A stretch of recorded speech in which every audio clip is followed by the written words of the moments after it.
थेसलनीकियों के नाम पौलुस रसूल का दूसरा खत, दूसरा बाब, जो 17 आयात पर मुश्तमिल है। ऐ भाइयों, हम अपने खुदावंद यीशु मसीह के आने और उसके पास अपने जमा होने की बाबत तुमसे दरख्वास्त करते हैं कि किसी रूह या कलाम या खत से जो गोया हमारी तरफ से हो, ये समझकर कि खुदावंद का दिन आ पहुंचा है, तुम्हारी अक्ल दफतन परेशान ना हो जाए और ना तुम घबराओ। किसी तरह से किसी के फरेब में ना आना, क्योंकि वो दिन नहीं आएगा जब तक के पहले बरगश्तगी ना हो और वो गुनाह का शख्स यानी हलाकत का फर्जंद जाहिर ना हो, जो मुखालफत करता है और हर एक से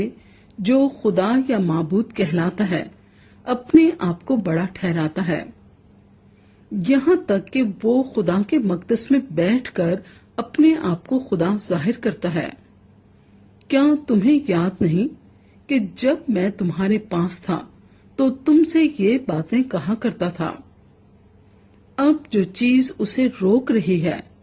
ताकि वो अपने खास वक्त पर जाहिर हो, उसको तुम जानते हो। क्योंकि बेदीनी का भेद तो अब भी तासीर करता जाता है, मगर अब एक रोकने वाला है और जब तक वो दूर ना किया जाए रोके रहेगा।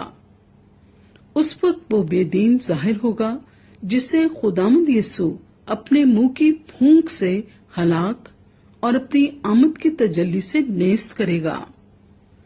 और जिसकी आमद शैतान की तासीर के मुआफिक हर तरह की झूठी कुदरत और निशानों और अजीब कामों के साथ और हलाक होने वालों के लिए नाराजगी के हर तरह के धोखे के साथ होगी, इस वास्ते कि उन्होंने हक की मोहब्बत को इख्तियार ना किया जिससे उनकी निजात होती। इसी सबब से खुदा उनके पास गुमराह करने वाली तासीर भेजेगा ताकि वो झूठ को सच जाने, और जितने लोग हक का यकीन नहीं करते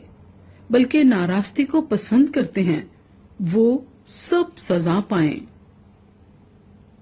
लेकिन तुम्हारे बारे में ऐ भाइयों, खुदावंद के प्यारो, हर वक्त खुदा का शुक्र करना हम पर फर्ज है,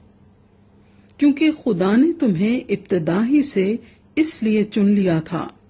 कि रूह के जरिए से पाकीज़ा बनकर और हक पर ईमान लाकर निजात पाओ,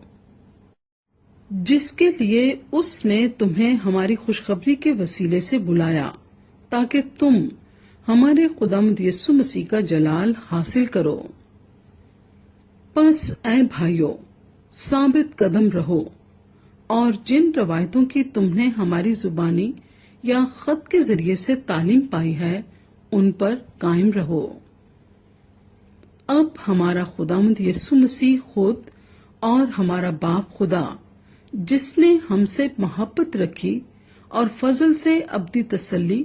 और अच्छी उम्मीद बख्शी, तुम्हारे दिलों को तसल्ली दे